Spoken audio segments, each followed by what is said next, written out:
Hello everyone. My name is Sharak and this is my implementation of CS50W's Project 1, Wiki. First up, we have index page where all the Encyclopedia entries are displayed as links. I have styled the page using Bootstrap to add more aesthetics to it. As you can see, we can click on any entry and be taken to the entries page. Notice that entry title is used in the URL as getParameter and displayed in title as well. If we try to visit an entry page that does not exist, we get an error message. Next up, we have search bar in the sidebar, which we can use to search entries by title. If we enter title of an entry, we are redirected to its page.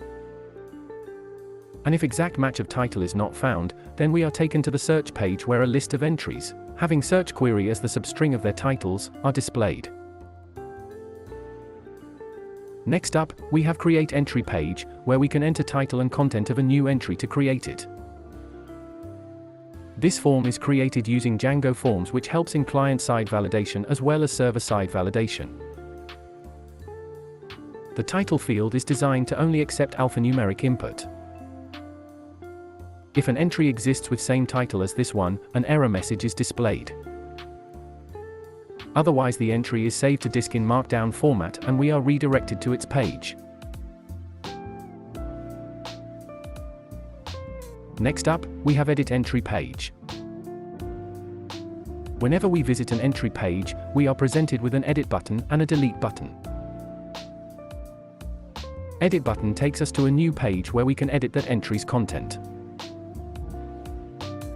Notice that the entry's content is displayed in the text area, so we can edit it and save changes.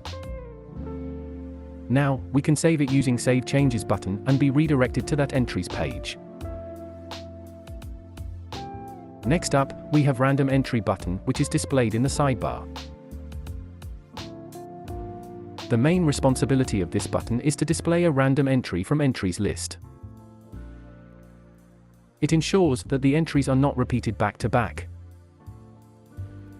For this purpose, Django session variable is used to temporarily store the title of an entry so that it is not repeated when random entry button is clicked again.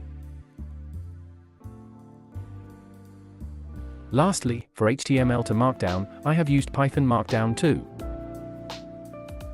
I have also made sidebar sticky, so if we visit an entry with a lot of content and we scroll down, the sidebar stays to the left side of the page. I have also added delete entry button, which simply takes an entry's title, checks if that entry exists and deletes it from the disk. This was Project 1 Wiki of CS50 Web and thanks for watching.